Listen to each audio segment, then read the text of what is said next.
दोस्तों, बहुत समय पहले की बात है।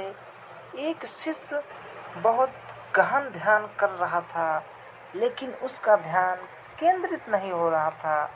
उसका मन सदैव विचारों से भरा रहता था।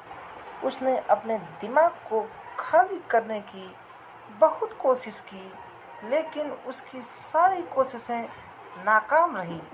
अंत में जब वह सब कुछ कर चुका, तब वह अपने गुरु के पास गया और बोला, हे गुरुदेव, मेरा मन हमेशा विचारों से भरा रहता है। मैं एक जगह ध्यान केंद्रित कर नहीं पाता। जब देखता हूँ तो दूसरी चीज पर ध्यान चला जाता है, और फिर तीसरी चीज और चौथी चीज। ऐसे मेरा ध्यान बढ़ता चला जाता है। मेरे दिमाग में हजारों विचार चलते रहते हैं, और मुझे पता भी नहीं चलता कि ऐसा कब होता है और क्यों होता है। बहुत समय बाद मुझे एहसास होता है कि मैं क्या करने बैठा था और क्या कर रहा हूँ। हे गुरुदेव, मैं अपने दिमाग को खाली करना चाहता हूँ। मैं चाहता हूँ कि मेरे मन में एक भी विचार ना रहे। जब चाहूँ तभी विचार उठना चाहिए। गुरु ने कहा कि किसी भी समस्या का समाधान तभी होता है जब हम समस्या की जड़ तक पहुँचते हैं, समस्या को ठीक से समझते हैं और जानते हैं। क्या आपने उस मन को भी जाना है जिसे आप खाली करना चाहते हैं? शिष्य ने कहा, हे गुरुदेव, मैंने मन को जानने की बहुत कोशिश की है, लेकिन जितना इसके बारे में जानता हूँ, यह उतना ही रहस्यमय होता जाता है। गुरु ने कहा, जाओ और छोटे छोटे पत्थरों से भरा एक घड़ा ले आओ। तब शिष्य छोटे छोटे पत्थरों से भरा एक घड़ा लेकर आया और गुरु के पास रख दिया। गुरु ने कहा, इस घड़े को अपना मन समझो और इस घड़े में पत्थर भरो। अब इस घड़े में और पत्थर डालो। शिष्य घड़े में पत्थर डालने लगा। घड़ा पहले से ही भरा हुआ था। 12वां पत्थर रखते ही बाकी सभी पत्थर नीचे गिरने लगे। तब गुरु ने कहा, रुको और ध्यान से देखो। अब घड़े में कोई पत्थर तो नहीं आ रहा है, बल्कि वह नीचे गिर रहा है, क्योंकि यह भर गया है। इसमें जो भी आ सकता था वह आ गया। अब और पत्थर नहीं आएगा। यदि आप दूसरा पत्थर लगाना चाहते हैं तो पहले पत्थरों को बाहर निकालना होगा। शिष्य ने तुरंत कहा, हे गुरुदेव, मैं समझ गया कि आप क्या कहने चाहते हो, कि मैं अपने दिमाग को विचारों से खाली कर लें, तभी हमारे दिमाग में दूसरा विचार आएगा। गुरु मुस्कुराए और गुरु ने कहा, पहले पूरी बात समझो और फिर दिमाग को खाली करो। गुरु ने कहा कि हमारा मन इस घड़े के बिल्कुल विपरीत है। तुम घड़े को पत्थरों से तो भर सकते हो, लेकिन मन को विचारों से नहीं भर पाओगे। मन हमेशा खाली रहता है। शिष्य ने कहा, गुरुदेव, मुझे कुछ समझ नहीं आ रहा है। अगर दिमाग हमेशा खाली रहता है तो हम उसे खाली करने की कोशिश क्यों करते रहते हैं? इसकी क्या जरूरत है? गुरु ने कहा, इस घड़े से एक एक करके सारे पत्थर निकालो। शिष्य ने वैसे ही किया और घड़े से एक एक पत्थर निकालता रहा। और अंत में घड़ा खाली हो गया। तब गुरु ने कहा, देखो, तुमने एक पत्थर निकाला, यह घड़ा खाली हो गया।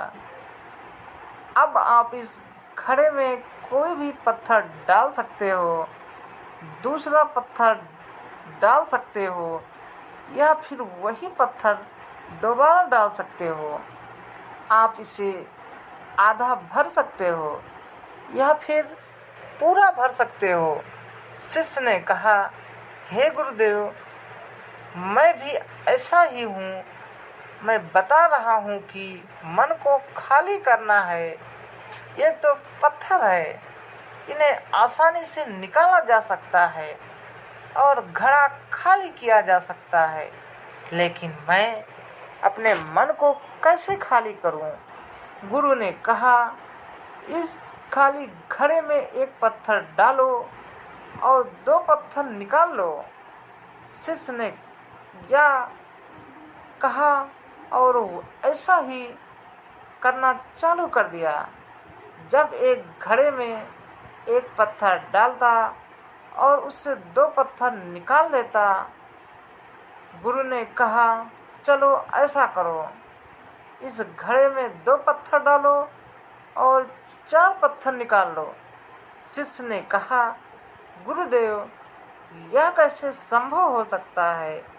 यह कोई चमत्कारी बर्तन नहीं है कि एक डालो तो दो निकालो, दो डालो तो चार निकालो। गुरु ने कहा, यह घड़ा चमत्कारी नहीं है, लेकिन तुम्हारा घड़ा यानी तुम्हारा मन चमत्कारी है। यदि आप इसमें एक विचार निकालोगे तो उसके पीछे दो विचार होंगे। जब आप उन दो विचारों के पीछे पड़ते हैं तो इनके पीछे भी चार विचार उभर आते हैं और वह खाली नहीं रहता। यह मन का भ्रम है कि सब कुछ है, लेकिन कुछ भी नहीं है। शिष्य ने कहा, गुरुदेव, आप जो कह रहे हैं वह मैं समझ गया, लेकिन मैं हमेशा अपने विचारों के जाल में फंसा रहूँगा। क्या मन के भ्रम से बाहर निकलने का कोई रास्ता है? बिल्कुल नहीं, ऐसा गुरुदेव ने कहा। और जब आप उन चार विचारों को पकड़ते हैं तो उनके पीछे 16 विचार उभरते हैं और ऐसा करने से विचारों की एक लंबी श्रृंखला बन जाती है और आप कहीं नहीं रुकते, एक के बाद दूसरे विचार को पकड़ते चले जाते हैं। यह मिट्टी का घड़ा पत्थरों के घड़े के समान है, भरा रहेगा, लेकिन आपका मन कभी नहीं भरता, वह हमेशा खाली ही रहता है। हमारा दिमाग भी एक विचार के बाद हमेशा हजारों विकल्प खोल देता है और हम एक प्रमुख विचार को छोड़कर उन हजारों विकल्पों में फंस जाते हैं।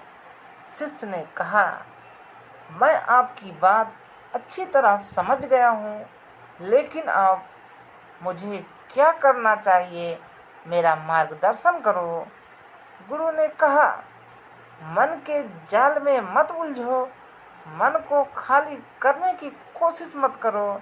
अपना ध्यान इकट्ठा करो, एकाग्रता लाओ, जो भी कर रहे हो उसे अंतिम मानकर करो। ऐसा करो कि बाद में इसमें आपको कुछ भी करने की ज़रूरत ना हो, और जब आप किसी दूसरे विचार पर काम करते हैं तो बस उसी पर काम करें और दूसरा विचार ना करें। मन के भ्रम से बाहर निकलना इतना आसान नहीं है, लेकिन अभ्यास सब कुछ कर सकता है। शिष्य ने कहा, गुरुदेव, मैं भी ऐसा ही करूँगा। यह समझाने के लिए आपका बहुत बहुत धन्यवाद। हम सभी अपने दिमाग को खाली करने की कोशिश करते हैं, मन में उठते बैठते विचारों से परेशान रहते हैं। हम चाहते हैं ये विचार कहीं चले गए और हम शांत हो जाते हैं, लेकिन जितना हम इन विचारों से दूर भागते हैं, हम विचारों का उपयोग करते हैं कि वे हमें शांत करते हैं और वे आपको उन्हीं विचारों से जुड़े होते हैं जिन्हें आप छोड़ना चाहते हैं। इसीलिए ये विचार इतनी शक्तिशाली है। जब आप सोचना ही नहीं चाहते तो आप शांत रह सकते हैं। यह तभी संभव है जब आप शांत रहने की कोशिश करना बंद कर देंगे और अपनी समस्या को हल करने पर ध्यान देंगे और समझें कि चिंता करने से नहीं बल्कि सोचने से समाधान मिलता है। गुरु ने कहा, इस मिट्टी के बर्तन को पत्थरों से आधा भर दो। गुरु ने कहा, इस मिट्टी के बर्तन को पत्थरों से आधा भर दो। शिष्य ने वैसा ही किया। फिर गुरु ने कहा, अब इन पत्थरों में से एक पत्थर चुन लो और उस पत्थर की एक छोटी सी मूर्ति बनाकर मुझे दे दो। मैं जानता हूँ कि तुम एक अच्छे कलाकार हो। जब शिष्य ने 11वां पत्थर निकाला और उस पत्थर को तराशना शुरू किया तो उसे एहसास हुआ कि यह पत्थर अच्छा नहीं है। तो उसने घड़े से दूसरा पत्थर निकाला। उसे वह पत्थर भी पसंद नहीं आया। फिर उसने तीसरा पत्थर निकाला। उसका रंग उसे पसंद नहीं आया। फिर उसने चौथा पत्थर निकाला, लेकिन उसे इस पत्थर में एक दोष निकला। इस प्रकार उसने लगभग सभी पत्थर बाहर फेंक दिए। उसे ऐसा करते देख गुरु ने कहा, वह पत्थर जो तुमने पहली बार निकाला था, यह समझकर उसी पत्थर को खोज करो कि तुम्हारे पास कोई दूसरा पत्थर नहीं है। जब शिष्य ने उस पत्थर को ही खोजना शुरू कर दिया और उस पत्थर से उसने अपने गुरु की एक बहुत ही सुंदर मूर्ति बनाई और अपने गुरु को भेंट की और कहा, बहुत सुंदर इस पत्थर से मूर्ति बनाई जा सकती है। मैं इसका विचार भी नहीं कर सकता था। गुरु ने कहा कि जब कोई दूसरा विकल्प नहीं है तो हम अपनी सारी ऊर्जा उसमें लगा देते हैं और उसे सर्वश्रेष्ठ बनाते हैं। जब कोई दूसरा विकल्प है तो हम सिर्फ पत्थर चुनते रहते हैं। मान लीजिए कि मूर्ति नहीं बनाई गई है। दोस्तों, आज की यह कहानी आपको कैसे लगी और इस कहानी से आपको और क्या सीखने को मिला, कृपया यह भी हमें कमेंट करके बताएं। साथ ही अगर आपको यह कहानी पसंद आई हो तो इसे लाइक और शेयर करना ना भूलें।